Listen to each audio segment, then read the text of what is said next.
إله إلا الله لا إله إلا الله محمد رسول الله عليه صلاة الله. بسم الله بدأت كلامي وصلاتي وسلامي. بسم الله بدأت كلامي وصلاتي وسلامي. المضلل بالغمام محمد رسول الله. لا إله إلا الله لا إله إلا الله محمد رسول الله. إن الحمد لله نحمده ونستعينه ونستغفره ونعوذ بالله من شرور أنفسنا ومن سيئات أعمالنا. من يهدي الله فلا مضل له ومن يضلل فلا هادي له وأشهد أن لا إله إلا الله وحده لا شريك له وأشهد أن محمدا عبده ورسوله. أما بعد فإن خير الحديث كتاب الله وخير الهدي هدي محمد صلى الله عليه وسلم وشر الأمور محدثاتها وكل محدثة بدعة وكل بدعة ضلالة وكل ضلالة في النار. أما بعد أدعوكم الله وبه أشياء صلاة فوانبوى محمد صلى الله عليه وسلم. مسلمي ọgbọ̀rọ̀ jẹ́ni tí ó máa sọ ẹnu rẹ̀ níbi àwọn ọ̀rọ̀ gbígbé káàkiri torí wípé Ọlọ́hun Ọba subhanahu wa ta'ala ó ní wala taqfu ma laysa laka bihi ilm. in tó bá ti ní mọ̀ ń parẹ́ Ọlọ́hun Ọba ní má sọ má dá sí. inna as-sam'a wal basara wal fu'ada kullu ulaika kana 'anhu mas'ula. etí gbọ́ bákanáà ojú rína wa wal fu'ada ọkàn wa kullu ulaika kana 'anhu mas'ula. gbogbo àwọn nǹkan wọ̀nyí Ọlọ́hun bó bèè lọ́wọ́ wa nípa wọn. mùsùlùmí ó gbọ́dọ̀ jẹ́ni tí ó ṣe pé yóò máa sọ ẹnu rẹ̀ pẹ̀lú àwọn nǹkan tí ó máa sọ jáde. Ànábì wa Muhammad sallallahu alayhi wa sallam wọ́n sọ fún ìkanú àwọn sahaba radwanullahi alayhim Mu'adh bin Jabal radiyallahu anhu ó ní kuffa alayka hadha. ó ní rẹ̀ Mu'adh ẹnu ẹ̀ rí ipò mú dání oṣù ẹnu rẹ̀. sábẹ́ yìí wá bèèrè pé fa'al nu'adhab bima tatakallamu bihi alsinatuna. ìrí òjíṣẹ́ Ọlọ́hun Ọba ṣọ́lọ́wọ́ bó fi àjẹwá nípa ntànfẹ́nu wa sọ ni. Ànábì wa Muhammad sallallahu alaihi wasallam òní sakilatika ummuk. Ànábì ló máa ṣe fún ẹ o. fa al yakubbu an-nasa fi an-nari ala wujuhihim illa hasaidu alsinatihim. kí ni ó sọ àwọn èèyàn dọ́mọ náà tí ó sọ wọ́n lẹ́ni tó ṣe pé yóò dojúbolẹ̀ bí ó bá ń ṣe àwọn nǹkan tán sọ. so ló jẹ́ pé ń ta fẹ́ máa fẹnu wá sọ ń ta gbọ́dọ̀ máa ń pa rẹ̀ ni. àkọ́kọ́ nìyẹn. èkejì ni pé ń ta máa fẹnu wá sọ ó gbọ́dọ̀ jẹ́ pé nǹkan dáadáa ni. Ọlọ́hun Ọba subhanahu wa ta'ala ni wa qulu linnasi husna. Ọlọ́hun ni ẹ máa sọ dáadáa fáwọn èèyàn. mùsùlùmí ò ń ṣẹni tí ó máa fẹnu ẹ sọsọkúsọ. bákan náà tí mùsùlùmí ó bá sọ ó gbọ́dọ̀ jẹ́ pé nǹkan tó ṣe wípé ó mọ̀ ń parẹ́ ni. ẹ̀kọ́ ńlá lélẹ́yìí fún wa ká mọ àwọn nǹkan wo làá máa gbé. Ànábì wa Muhammad sallallahu alayhi wa sallam ó ní kafa bil mar'i kadhiban an yuhaddisa bi kulli ma sami'a. ó ti tó kápẹ́yàn ló kúrọ́ nítorí kíni nítorí pé gbogbo ohun tó bá ti gbọ́ ló máa ń sọ. gbogbo ohun tó bá ti gbọ́ ló máa ń sọ. ó tó kápẹ́lú èèyàn bẹ́ẹ̀ ni ó kúrò èèyàn torí pé kò kí ń verify in tó fẹ́ máa gbé káàkiri. kò dẹ̀ kí ń ṣe ìwà mùsùlùmí òní ká máa verify in tó ṣe pa afẹ́ gbé káàkiri níta afẹ́ sọ fún yàn. lágbájá ṣó tiẹ̀ tún gbọ́ pé báyìí in tó ń sọ pé ṣe lágbájá gbọ́ pé báyìí yẹ ìjẹ́ nǹkan tó ṣúọ̀ fún ni. Allah subhanahu wa ta'ala sọ fún Ànábì wa Muhammad sallallahu alayhi wa sallam wala taqfu ma laysa laka bi'ilm. ìrẹ́ Muhammad Allah ní má jẹ́ ni tó ṣe wípé gbogbo tó bá ti gbọ́ náà ló máa tọpa, gbogbo tó bá ti gbọ́ náà ló máa gbé, in tó bá máa ń pa rẹ̀ Allah subhanahu wa ta'ala ni má sọ, in tó bá máa ń pa rẹ̀ má jẹ́ ni tí ó máa gbé, rí pé tó fẹ́ sọ fáwọn èèyàn ìkà tó ṣú ọ̀fún ni. òun ló fi jẹ́ pé ó ṣẹlẹ̀ níjọ́ kan pé Ànábì wa Muhammad sallallahu alaihi wa sallam ó rán èèyàn kan ike kó lọ gba zakawa lọ́dọ̀ àwọn ìdílé kan. ẹni tó rán pé kó lọ gba zakawa ó pẹ́ díẹ̀ ó wá padà wá. ìgbà tó padà dọ́dọ̀ Ànábì Muhammad sallallahu alaihi wa sallam ó ní àwọn tẹ́ ní kí n lọ gba zakawa lọ́dọ̀ wọn mọ̀ kọ̀ wọn fún mi zaka. nítorí wá sọ yìí ó bí Ànábì wa Muhammad sallallahu alaihi wa sallam pé àwọn mùsùlùmí kan ó tún máa bẹ tó ṣe pé wọ́n nìkan wá gba zaka lọ́wọ́ wọn wọ́n kọ̀ wọn ní mú zaka kalẹ̀. ọ̀rọ̀ yìí bí Ànábì wa Muhammad sallallahu alaihi wa sallam Ànábì sallallahu alaihi wa sallam wá rán àwọn ẹlòmíì sí wọn. ìgbà tí wọ́n débẹ̀ àwọn yẹn ní àti ń retí oníṣẹ́ Ànábì Muhammad sallallahu alaihi wa sallam kó wá gba zaka àti ẹ̀rí. àwọn oníṣẹ́ bí lágbájá wá báyìí ẹ̀ fún ni wọ́n ní wàláhì kò sẹ́yìn tó jọ wọ́n bẹ́ẹ̀ kò wá bá wa. wọ́n bá padà dọ́dọ̀ Ànábì wa Muhammad sallallahu alaihi wa sallam wọ́n ṣàlàyé fanabi pé báyìí ló ṣe rí. ọlọ́run wá sọ àyà kalẹ̀ ipe ya ayyuhal ladhina amanu ọlọ́run ni mo pè ẹ̀yin olùgbàgbọ́ òdodo in ja'akum fasiqun binaba'in fatabayyanu típò kí èèyàn kan bá mú information kan wá fún yín fatabayyanu ọlọ́run ní ẹ verify rẹ̀ scrutinizing tó mú wá fún yín an tusibu qawman bi jahalatin fatusbihu ala ma fa'altum nadimin.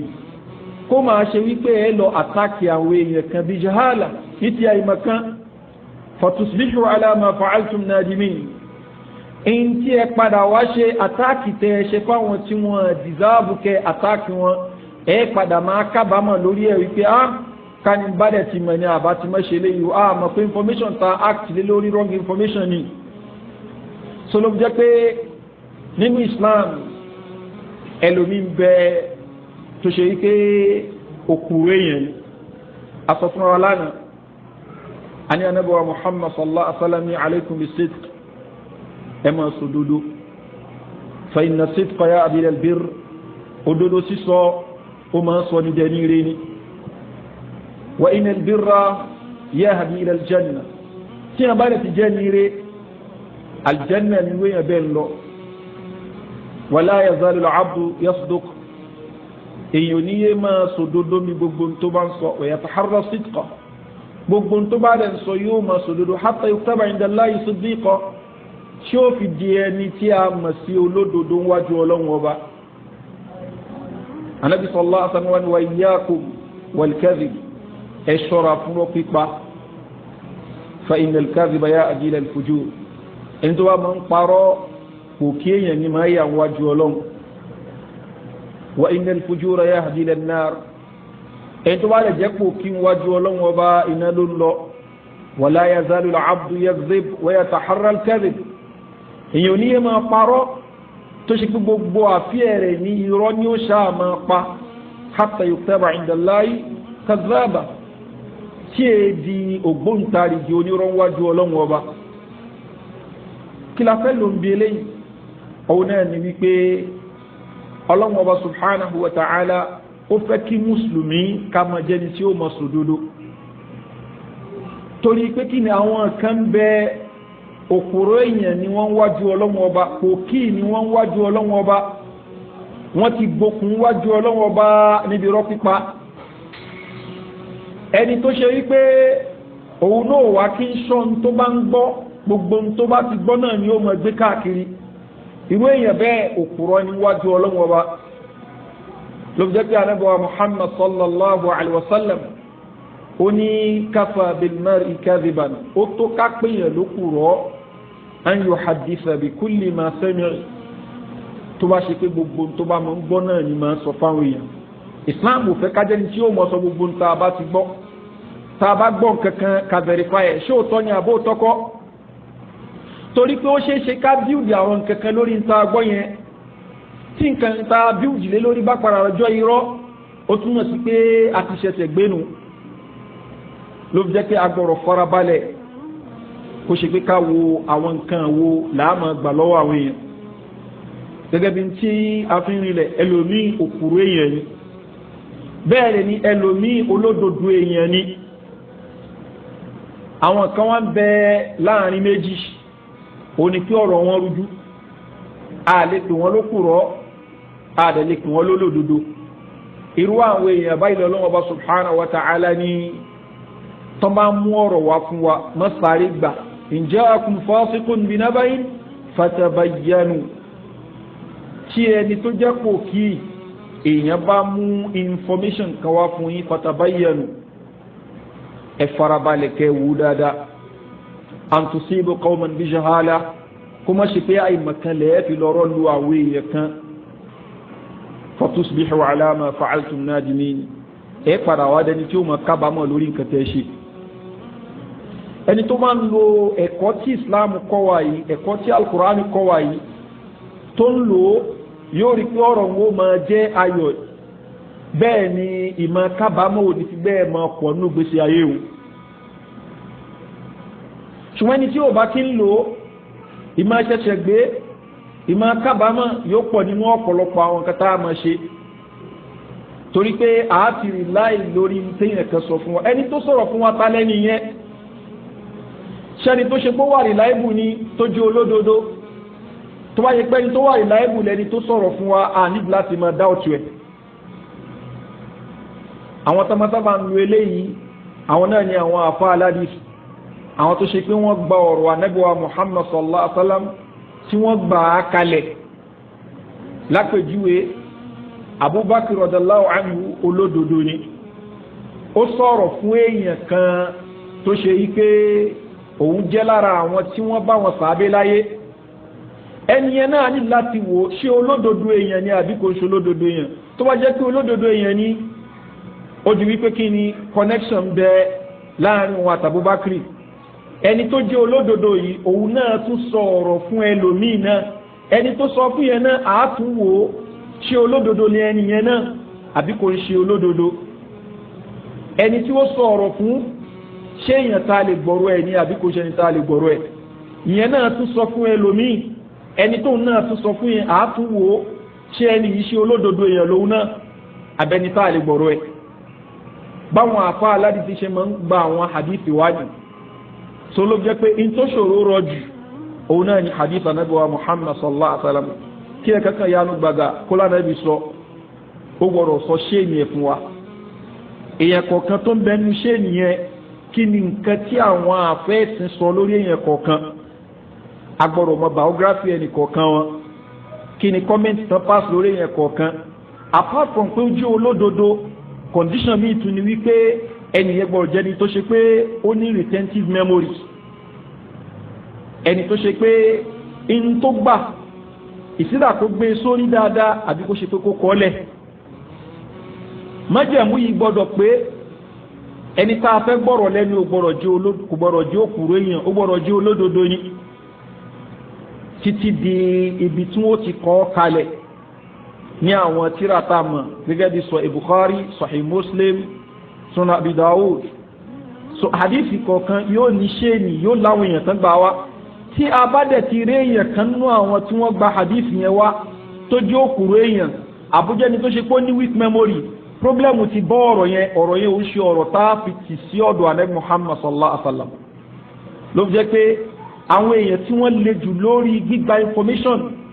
àwọn mùsùlùmí ni lórí páàkì máa ń gba information lọ́wọ́ àwọn èèyàn torí pé ẹ̀kọ́ tẹ́sí wa kọ́ wa ni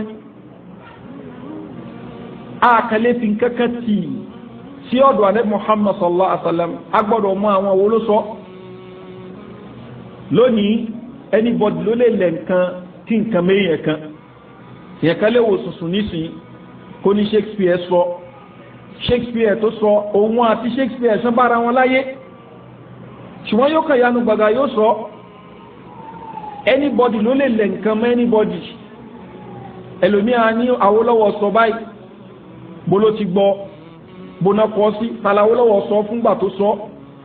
ibi tó ti sọ àwọn mélòó ló ń bẹ níjòkó yẹn àwọn olókọ́ kalẹ̀ lérè léyìí nínú gbèsè ayé àwọn èèyàn ṣùgbọ́n tẹ́ ẹ bá wá sínú ẹ̀sìn Islam tẹ́ ẹ wá sínú sunna nabi Muhammad sallallahu alaihi wasallam báwo èèyàn ṣe kọ́ kalẹ̀ ẹ̀ẹ́rì tó ló jẹ́ pé kan lára rẹ̀ ní ìṣíwájú oníláwọlẹ̀ isnad tí ó bá kí ń ṣe ọ̀rọ̀ chain of transmitters ní àwọn tó gba hadith wa tí àwọn àfáàmà wò ní laqala man sha'a ma sha'a kálukú ò bá sọ tó wù ní ìyẹn kankan lè wo sùn ní sí kó lẹ̀ nǹkan máa nabi Muhammad sallallahu alaihi wasallam pé ànábì sọ báyìí ṣùgbọ́n gbà tó bá ti ń sọ yẹn àwọn yóò béèrè lọ́wọ́ rẹ̀ pé hadith tẹ kóòtù yìí inú tírà olóńbẹ ṣe inú Bukhari ni kálọ̀wọ́ ṣe ni inú Muslim ló ń bẹ ní kálọ̀wọ́ ṣe ni inú Sunan Abu Dawud ni ṣùgbọ́n kò ní ṣe ni àdìsí tí ò bá ti ní ṣe ni àpò ẹ̀ náà ni ó jẹra sí iye ò sí lára nǹkan tá a fi ṣẹ̀sìn ní tá a fi ṣẹ̀sìn yóò jẹ́ nǹkan tó ṣe pé oníṣe ni tàbá fẹ́ fi tìtọ́rọ̀ Ànábì Muhammad sallallahu alaihi wasallam bẹ́ẹ̀ náà làwọn information tá a fẹ́ gbọ́ àbí a fẹ́ gbà lọ́wọ́ àwọn èèyàn agbọ̀rọ̀ farabalẹ̀ tálẹ́ni tó sọ tó ń sọ yẹn fún ẹ tó wáyé pé ẹni tó sọ fún ẹ lórí tó ẹni tó trust ló sọ fún ẹ dẹ́ni wọn náà lè sọ fẹ́ lómi tó wáyé pé ẹni tó sọ fún ẹ òkúrò èèyàn ló wá sọ̀rọ̀ fún ẹ ọ̀rọ̀ òkúrò ń ṣe ń tà ń kàkún torí pé tó bá lọ rí láì lórí tí òkúrò èèyàn sọ fún ẹ ó bà nǹkan jẹ́ bákan náà ẹni tó sọ fún ẹ ẹni yẹn kò ń sábà ń purọ́ ṣùgbọ́n ọ̀rọ̀ rẹ̀ ò clear dáadáa ọlọ́run ọba ní fatabayyanu irú èèyàn bẹ́ẹ̀ ni ẹ farabalẹ̀ wo tó sọ fún yín ẹ má sáré gbà bẹ́ẹ̀ torí pé tẹ́ ẹ bá gbà fatusbihu ala ma fa'altum nadimin ẹ lè máa lọ kábàámọ̀ lórí nǹkan tẹ́ ẹ ṣe yẹn lórí nǹkan tẹ́ ẹ gbà sọlọ́ jẹ́ pé ẹni tó bá jẹ́ mùsùlùmí ó yẹ kínú ẹ máa dùn pé òun jẹ́ mùsùlùmí ni torí pé kò sí ẹ̀sìn náà tó ṣe wípé ó kọ́ àwọn èèyàn ní ẹ̀kọ́ ru eléyìí bẹ́ẹ̀ ni kò sí ru ideology tẹ́rì ru àwọn ẹ̀kọ́ ìrẹ́ anabuwa Muhammad sallallahu alaihi wa sallam ó ní kafa bil mari kadhiban ó tó ká péyàn ló kúrò èèyàn an yuhaddisa bi kulli ma sami tó wáyé pé ìṣesí rẹ̀ ní pé gbogbo tó bá ti gbọ́ náà ni máa nàrètì agbọ́dọ̀ ṣòfin láàrin àwọn èèyàn tán sọ̀rọ̀ fún wa tàlẹ́ tó sọ̀rọ̀ yìí fún ẹ tó wáyé pé ní tó wà trustworthy ní dẹni irú ẹ ò lè gbà tó ẹni tó sọ̀rọ̀ fún ẹ ẹni tó jó kúrò èèyàn ni ọ̀rọ̀ rẹ̀ mọ́ka kún rárá tó ẹ pé ní tó sọ̀rọ̀ fún ẹ ẹni tó ṣe wípé ọ̀rọ̀ ẹ rújú díẹ̀ ni ó clear dáadáa ṣókùrọ̀ ni kò pé ní abolódodo irú èèyàn bẹ́ẹ̀ tó bá sọ fún ẹ ó sì nídìí ibòmíì tó ti gbọ́ ẹ̀kọ́ ẹ̀sìn Islam lélẹ̀ olóhùn jẹ́ pé kò ń ṣe gbogbo àwọn nkẹta bákà newspapers náà ní ntaari láìlé lórí torí pé àmọye lónìí journalism in tí wọ́n ń pè ní professionalism nínú rẹ̀ ò fẹ́ sí mọ́ téèyàn kan bá lóun fẹ́ kọ́ nǹkan kan nísìnyí ìsìlẹ̀ àkóṣe fún nǹkan fún rẹ̀ ń support party kan ni àbò ń support movement kan àbò ń support ideology kan tí ó bá kọ anything ní in tí ó kọ yóò máa bẹ ní ìbámu pẹ̀lú tó ń support ṣùgbọ́n lóun kọ́ ani journalist ló alára àwọn press ló ń wá ṣùgbọ́n ṣé ká lo òdodo àti objectivity ká fi ṣe ìntàbánnarétì fáwọn èèyàn àbí ìntànrìlétì fáwọn èèyàn ìjọ wà ń bí iṣẹ́ wọn mọ́ lónìí wọ́n mọ̀ claim pé lára kìíní àwọn ònìyàn tí wọ́n ẹ wo ọ̀pọ̀lọpọ̀ àwọn èèyàn tí wọ́n ń kọ̀ọ̀kan ẹ mọ̀ gbọ́ wọ́n fún brown envelope wọ́n fún ní kìíní ìyẹn ni ó fi máa sọ̀rọ̀ in favour of àwọn kan náà mi wọ́n tó jẹ́ mùsùlùmí ó kàn gbé bẹ́ẹ̀ bẹ̀rẹ̀ sí ní ká ó kà á tán ó digest gbogbo ẹ̀ bẹ́ẹ̀ wọ́n náà bẹ̀rẹ̀ sí ní fi bá òyìn fa wàhálà ó build gbogbo tó sọ gbogbo tí ó mọ̀ ó build ẹ̀ lórí ẹ̀ ẹni tó fún ẹ ní information yẹn ṣẹ́ni tó yẹ kó rí láìlè lórí ni. In the first instance ẹni tó fún ẹni information ẹ ṣé mùsùlùmí ni ìgbà tó náà bá ń sọ pé ayyuhal ladhina amanu in ja'akum fasiqun binaba'in fatabayyanu ọlọ́run jẹ́ olùgbàgbọ́ òdodo tí kò kí èèyàn bá mú information wá fún yín fatabayyanu ẹ farabalẹ̀ wo dáadáa an tusibu qawman bi jahalatin fatusbihu ala ma fa'altum nadimin kò kí tọ́lọ́ bá ń sọ nígbà yìí mùsùlùmí ni o ṣùgbọ́n mùsùlùmí tó ṣe yí pé ọ̀rọ̀ rẹ̀ ò clear bí kó parọ́ lẹ́kọ̀ọ̀kan ó wà ń bí àwọn ṣíṣí rẹ̀ irú èèyàn bẹ́ẹ̀ tó bá mú information wá fún wa ọlọ́run ní ká farabalẹ̀ wò ó mọ́sáré gbà bó o wá ní information tó ṣe pé kèfèrí mú wá fún wa tó ṣe yí pé kò ń ṣe olódodo èèyàn ẹni tó ṣe pé àwọn nǹkan tó ń sọ fún wa nǹkan tí ó ń dìtámì rẹ̀ òun náà ni ibi tó ń gan fún rẹ̀ belong sí ló fi jẹ́ pé gẹ́gẹ́ bí mùsùlùmí agbọ̀rọ̀ farabalẹ̀ fún gbogbo àwọn information tí a bá ń gbé kò ń ṣe gbogbo ń ta bá ń gbà nínú newspaper náà là á máa gbé mi kò ń ṣe gbogbo àwọn kẹta bá ń gbà a bá ń gbọ́ nínú àwọn television news stations là á máa gbé mi o lè gbọ́ bíi mélòó kan kó wá compare mọ́ra wọn then wàá tún máa wò ó ṣó torí ń bò mí so that wàá mọ eré àwo ni wọ́n ti takora wọn eré àwo náà ti jọra wọn ká tó lè sọ pé kí ni àgbà information yẹn ṣùgbọ́n kákà òkú kí a ti gbọ́n bì kan ní nǹkan tá a rí láìlé lórí nìyí pàtàkì tó yẹ pé ọ̀rọ̀ tán bá ń sọ nǹkan tó wà sensitive ni nǹkan tó ṣe yí pé ó lè ṣe àkóbá ọ̀pọ̀lọpọ̀ nǹkan ni a ní láti farabalẹ̀ wò ó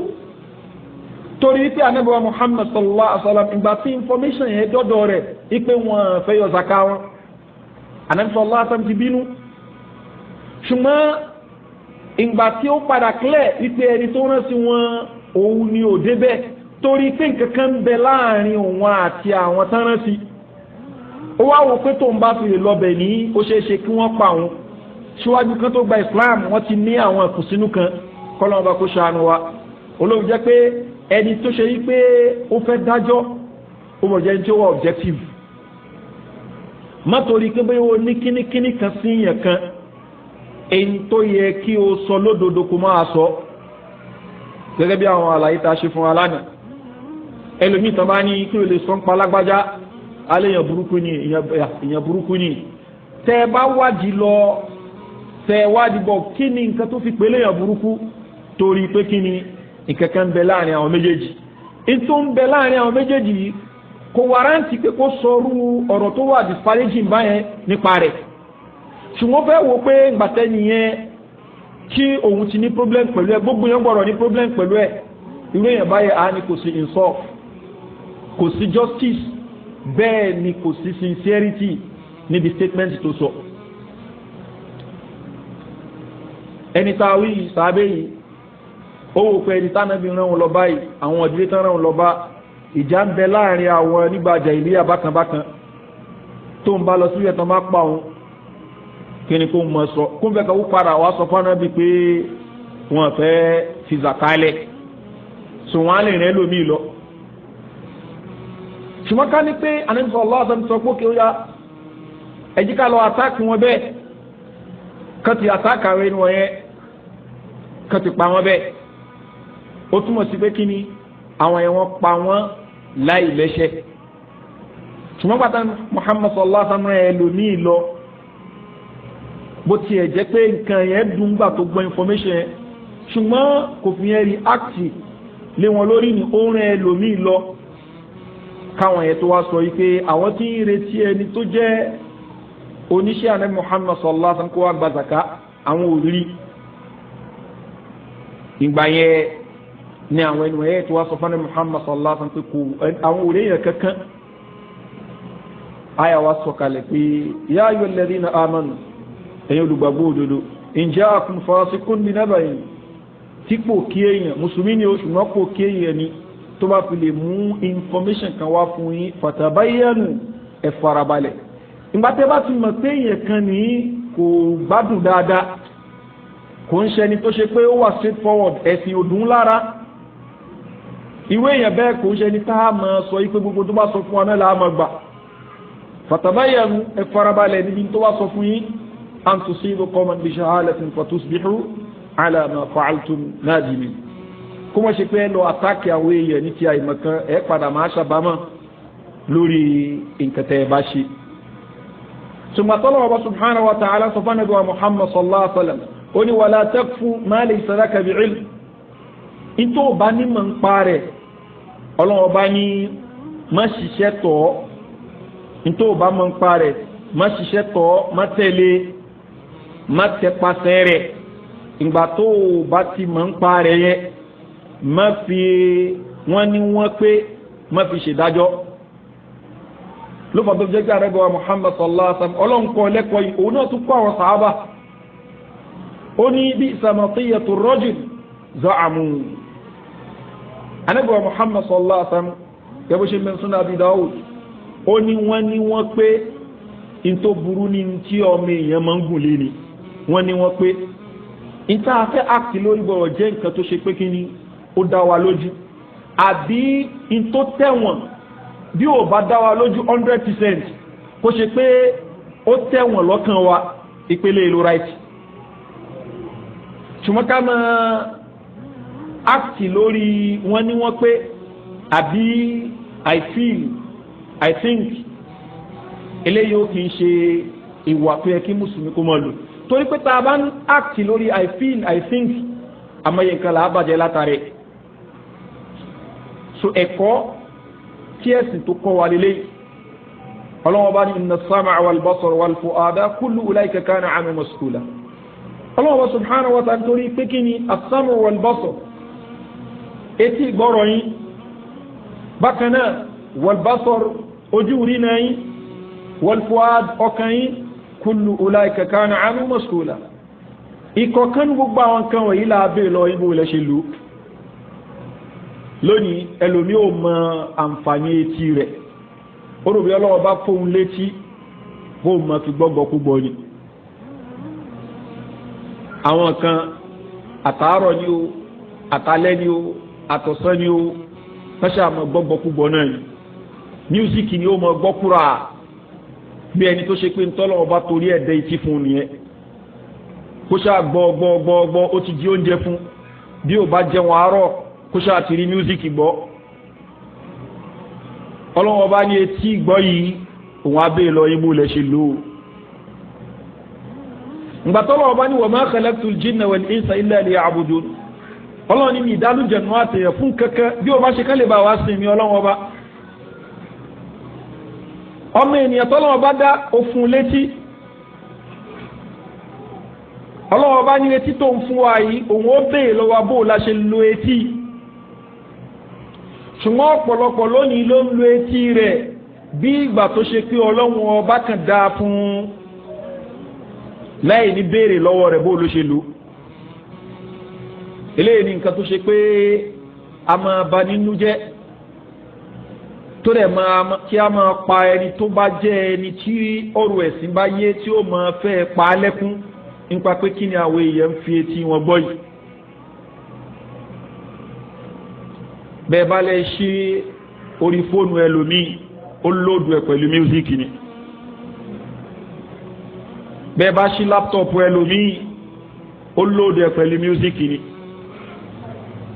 ibi tí ìbẹ̀rù ọlọ́wọ́ bó rẹ̀ sí fẹ́lòmíì dé fóònù tó ṣe pé mísíkì ló fi ń gbọ́ yóò mú wá sínú mọ́ṣáláṣí yóò wá fi iná mọ́ṣáláṣí chájì ẹ̀ tó bá fi iná mọ́ṣáláṣí chájì ẹ̀ tán yóò lọ fi gbọ́ mísíkì bóò ni mọ́ṣáláṣí ọlọ́run ọba àti iná tá a ń lò ń bẹ́ bóò ló ṣe ní connection papọ̀ mọ́ mísíkì tá a ń gbọ́ kọ́nọ̀bà kó ṣàánú wa. ká ní pé o tiẹ̀ wá chájì fóònù rẹ nu mọ́ṣáláṣí ni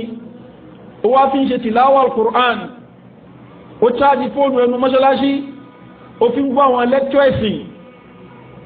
á lórí gbígbé ìgbà ṣùgbọ́n o mú iná mọ́ṣáláṣí epo mọ́ṣáláṣí o lò ó gbà tó lò kí wá ló ń lo epo mọ́ṣáláṣí fún òfin gbọ́ music question mark ńláńlá ni ọlọ́wọ́ bá ní inna as-sam'a wal basara wal fu'ada etí ìgbọ́ yẹn àtọ́jú rí náà yẹn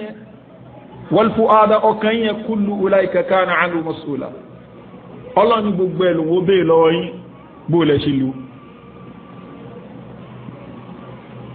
Allah subhanahu wa ta'ala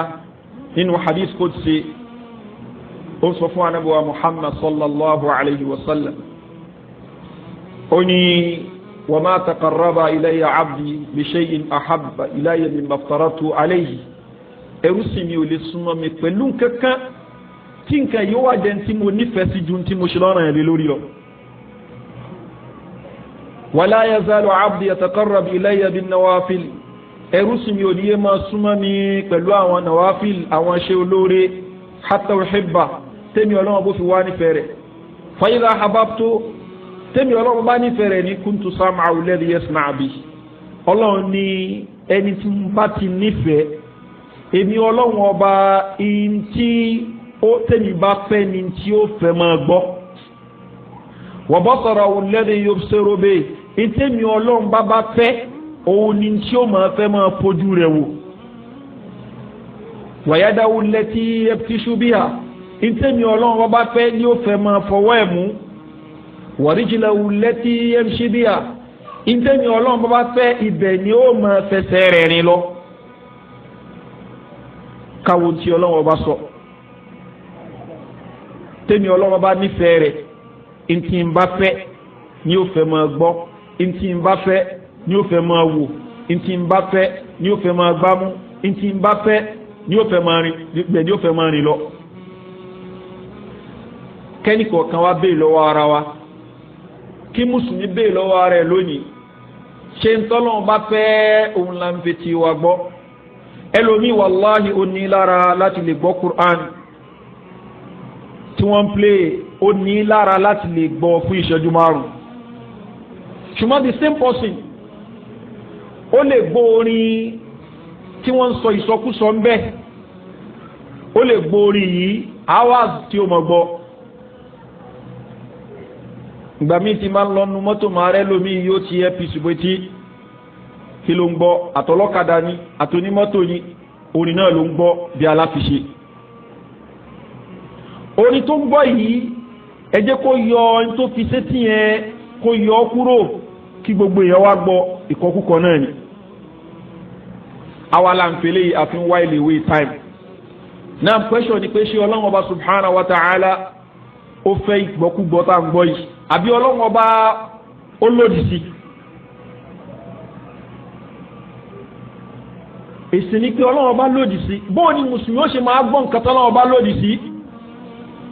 táàbù àtúwà tara wa ń gbà mí aláwọn kan ní muslim singers èwo ni muslim singers àti muslim singers àti tí ò ṣe muslim singers ni kò sí ìtàwọn èèyàn ò lè jó ń bẹ wọ́n lè jó méjèèjì ń jó wèrè ọmọ ìyá kẹ́kọ̀ọ́ wá sí akíkọ̀ kan ó wá pe gbogbo eléré ó wá mú bíi Yusuf Islam àbí kí náà ń pè é ọ́fíìsì oníkàmọ̀ pé kó òun ò fẹ́ àwọn kẹsẹ̀ tẹ kó wáyé àwọn wàásù àyíndé nǹkan kàmọ́ra àwọn ẹ̀mọ́ pilẹ̀ ẹ fi Yusuf Islam àbáwọn irú oníkan fi ṣe. ìgbà tí ẹni tó jẹ́ gbogbo eléré yìí tó wá gba kínní lọ́wọ́ rẹ̀ tó ti bọ̀ táwọn ẹ̀ sí pléènì náà ń gbọ́ gbìngbìngbìn ó ní àwọn eléyìí gan dá àmọ̀jọ àwọn wàásù lọ gbólóhùn tó sọ jáde lẹ́nu nìyẹn mo wá wò báyìí mo mírí níbi tí mo wà. náà olóòfẹ́ wàásù àyíndé òfẹ́ barista bó fẹ́ muslim singer fìtínà tí orin àwọn eléyìí ó dálẹ̀ lélẹ́yìn ló dálẹ̀ ìlú fìtínà ńlá ni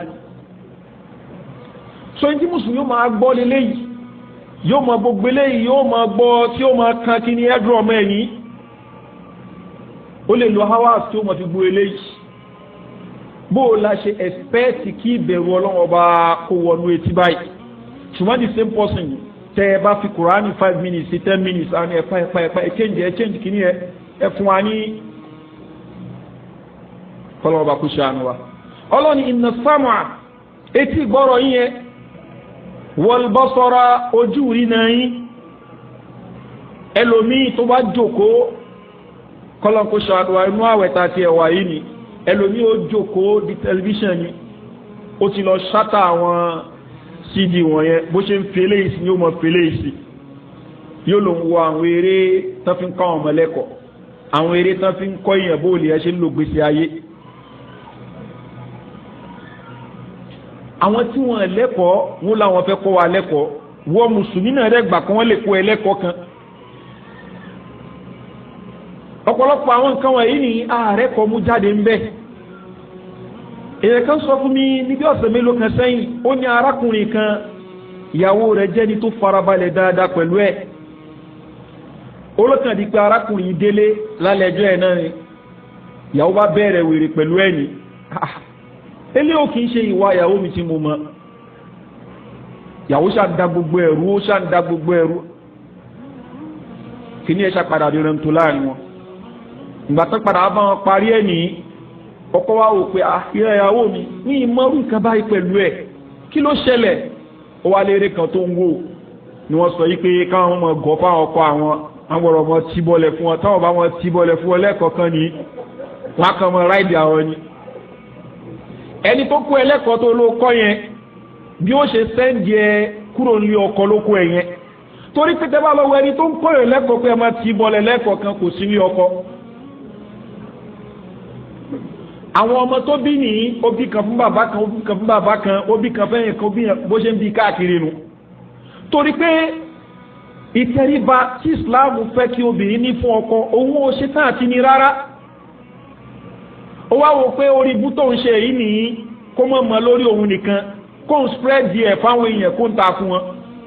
obìnrin mùsùlùmí tó ṣe yí pé àwọn obìnrin rẹ̀ ṣáájú òtó lẹ́kọ̀ọ́ Al-Qur'an òtó lẹ́kọ̀ọ́ ọ̀rọ̀ Ànábì sallallahu alaihi wasallam òtó lẹ́kọ̀ọ́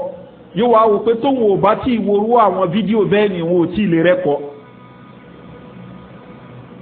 kọlọba kò ṣàánú wa walbasor ọlọ́run ní ojú rí náà yín ìyàtọ̀ ń bẹ láàrin wípé mò ń lọ nǹkan kan já wá àti mo farabalẹ̀ jòkó tí mò ń wò nǹkan já wá kò ṣẹ̀ṣẹ̀ fún wa Ànábì sallallahu alaihi wasallam ní la tud'i nadhra tó bá rí nǹkan kan tí ò yẹ kó wò bí obìnrin tó lọ mátùn rẹ̀ lẹ́ẹ̀kejì fàyínà lákàlì ùlà alákọ̀ọ́kọ́ tó wòyàn ọlọ́wọ́ bá ó ṣàmójú kúrò fún ẹ wà lè sàtìlákàlì àkírà tó bá tún wò lẹ́ẹ̀kejì wọ́n ti bẹ̀rẹ̀ sí ní kọ́ ẹ̀ṣẹ̀ kalẹ̀ fún ẹ. èèyàn wá wò pé òun farabalẹ̀ lọ jòkó ó wá bẹ̀rẹ̀ sí ní wo ọmọbìnrin tó ṣí gbáyà lẹ̀ ó farabalẹ̀ jòkó ó bẹ̀rẹ̀ sí ní wo ọmọbìnrin tó ṣí itan rẹ̀ lẹ̀ ó wá ló ń kẹ́kọ̀ọ́ kan bẹ́ẹ̀ abẹ́ni tó ṣe yí pé ó tiẹ̀ farabalẹ̀ jòkó ní kọ́lọ́mọba kó ṣàánú wa àwọn tó ń bára wọn láṣepọ̀ ló ń wò kí ló dé olóòórùn náà fẹ́ kọ́ bóòlù wọn àtọ ìyàwó òun àtọkọ òun ó ṣe máa ṣe a'udhu billah eléyìí ó kì í ṣe ìwà mùsùlùmí wal basar ojú rí na wal fuada ọkàn yín ọlọ́ni kullu ulaika kana anhu mas'ula ẹlòmíwọ́ ká òkú ń bẹ láyé ni òun lè máa ron tó wù òun bẹ́ẹ̀ lòun lè di tó bá wù òun sínú ọkàn ẹlòmí á ní èmi ni àmì free thinker mi fẹ́ ṣe ẹ̀sìn kankan tèmi bí kan nu wọn tán ló ń ṣọjọ́ ọ̀bí lónìí kó pé 80 àbí ń yá ànáyẹ̀ ló ń ṣe ni àbíjọ́ wo ni wọ́n ló pé 80 ó wá sọ ọ̀rọ̀ kan níbi tàbí tí wọ́n ṣe fún ní Jazira ó ní religion ni pé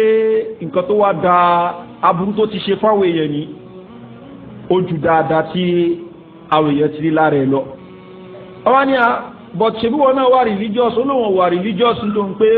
wọ́n lè sọ pé wọ́n wà spiritual pé ṣùgbọ́n religion yẹn ni pé òun rí pé aburú tí ó ti ṣe ojú dáadáa lọ. ìyẹn wá ní òkè ó dà pé ń campaign fún pé kí àwọn èèyàn ju ẹ̀sìn nù kán ju religion nù wọ́n ní ìwẹ̀ nǹkan olókan tó wò ní pé sábà ju religion ní nǹkan ní ìtúlẹ̀ occupy bẹ́ẹ̀ ni tó ṣe pé yóò tún burú ju religion lọ òun náà ló ń sọ̀rọ̀ ló ń tako rẹ̀ ṣùgbọ́n ẹni yìí ni yóò lóhun free thinker lóhun yóò lóhun atheist lóhun òun náà ni pé ó believe pé ọkàn òun ní tó bá wọ òun lòun lè kó sínú ẹ̀ ṣùgbọ́n Ọlọ́run ní wal fuada ọkàn ní kullu ulaika kana anhu mas'ula òun ó béè lọ́wọ́ yín kí ló kó sínú ọkàn ṣé pàǹtí ló ń bẹnu ọkàn àbí tó yẹ kó máa bẹnu ọkàn ló ń bẹnu ọkàn tó ló jẹ́ pé àyà tí wa ma khalaqtul jinna wal insa illa liya'budun àyà tí mùsùlùmí gbọ́rọ̀ gbọ́yé ni ọkàn ìwọ́kọ́ lóní ọlọ́run ọba lóní yóò dẹ́bẹ̀ ló ẹ̀bọ̀ gbó ló ṣe lò àwọn àkídà burúkú àwọn àkídà pàǹtí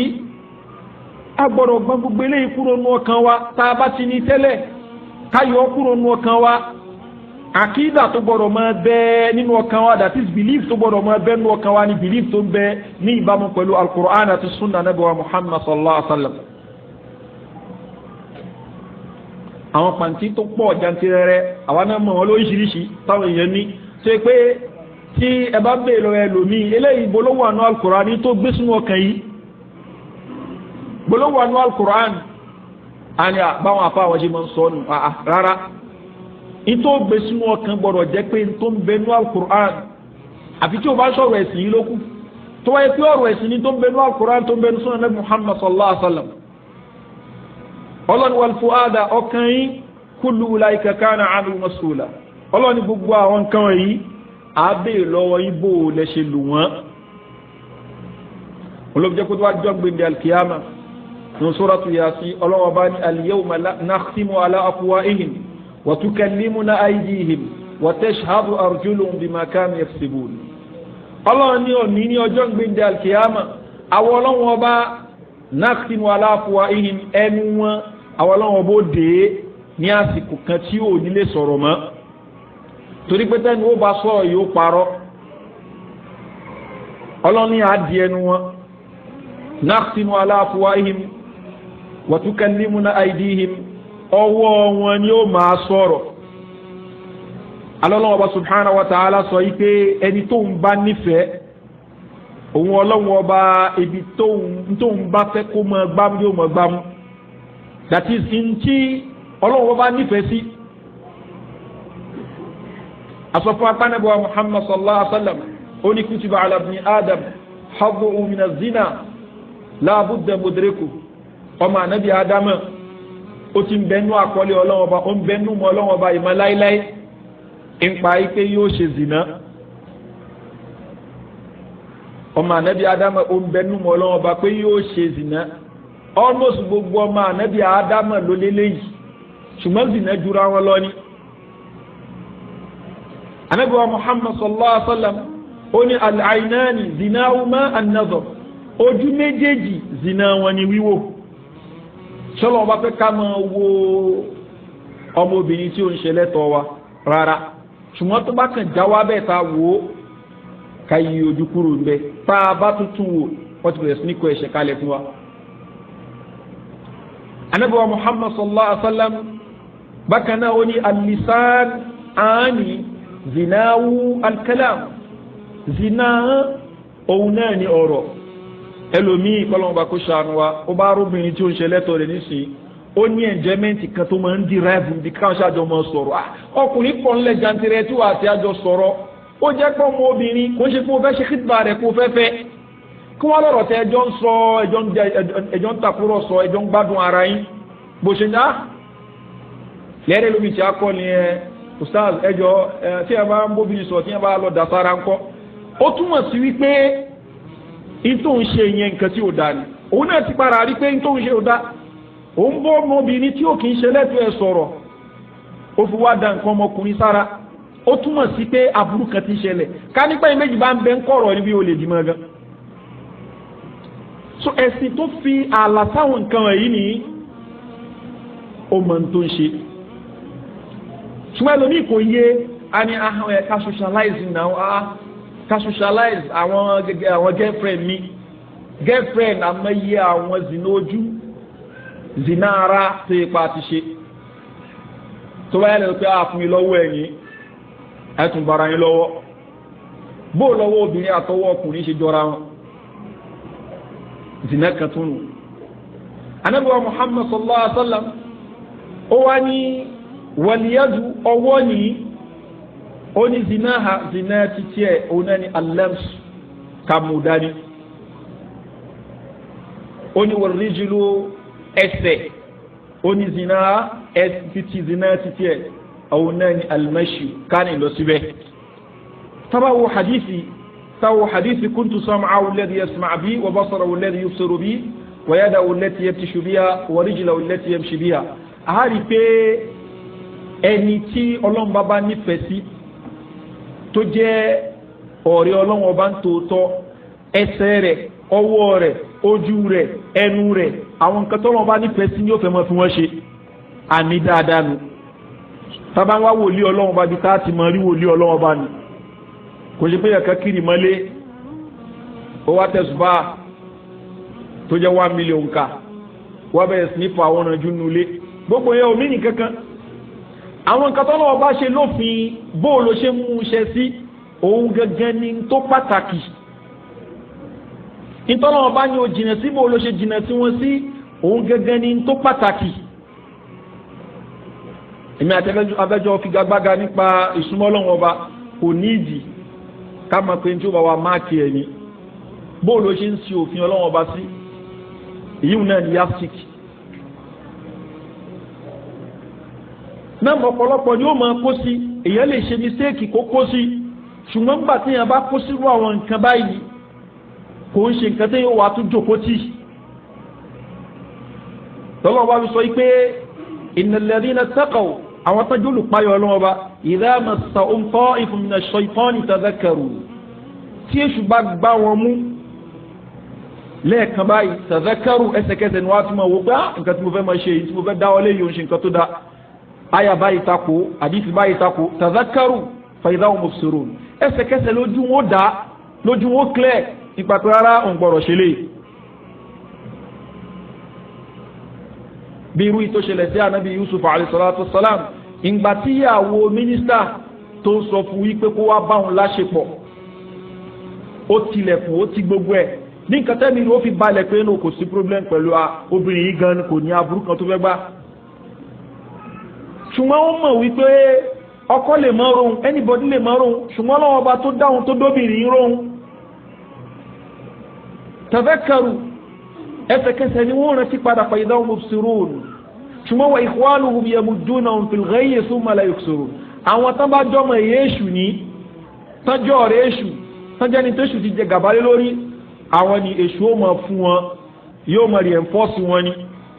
thumma la yuksirun wọn ó máa ṣe lórí ara wọn bá ṣe ń ṣe lé inú ó máa ṣe lé bá ṣe ń ṣe lé inú ó máa ṣe lé tó fi jẹ́ pé nǹkan tí a gbọ́dọ̀ gbọ́yé òun náà ni bó la ṣe fẹ́ súnmọ́ Ọlọ́run Ọba subhanahu wa ta'ala àwọn nǹkan tó lọ́wọ́ bá fẹ́ ká lójú wa fún ká lò fún nǹkan tó lọ́wọ́ bá subhanahu wa ta'ala fẹ́ ká lò etí wa fún ká lò fún nǹkan tó lọ́wọ́ bá fẹ́ ká lò ọkàn wa fún ká lò fún àmọ́ pàtàkì àwọn nǹkan wọ̀nyí ẹni tí ó fọ́jú tí ó fojú ti ẹ̀rí nǹkan kí ni tó fẹ́ sọ ẹni tó de tí tó ṣe pé kò fẹ́ tí etí ẹ̀gbọ́n nǹkan kí ni kó ń sọ àwa à ń fojú wa rí na à ń fojú wa gbọ́rọ̀ ṣùgbọ́n tí Ọlọ́run bá lóun ò fẹ́ là ń fetí wa gbọ́ kò ń ṣe wípé nǹkan yẹn ń já wá kọ́ alọ́jòkó tí à ń gbọ́ ni ntọ́lọ́run bá lóun ò fẹ́ ká wò ó ní ta alọ́jòkó tí ta ń wò àwọn kan bẹ